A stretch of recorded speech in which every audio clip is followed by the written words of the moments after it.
sa mga curious dyan, no, kung ano yung sound check ng ating 4-load pipe. Ayan, wala po siyang silencer.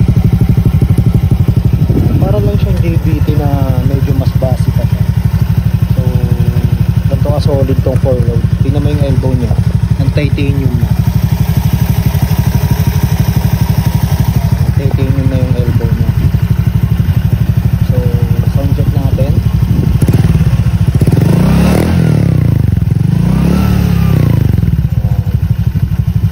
Yan yung tunog niya pag walang silencer. Pag naka-silencer naman, ang tunog niya is parang may pagkakaunting maingay sa stock pipe, ganun. Yun lang, sound check.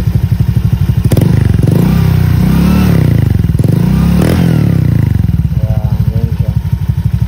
So kung ano yung sumisipol dito is nagpalit tayo ng big fan. Yan, pang PCX. Yan, salamat sa nag-install sa grupo natin, ICPH, si Boss Alnor.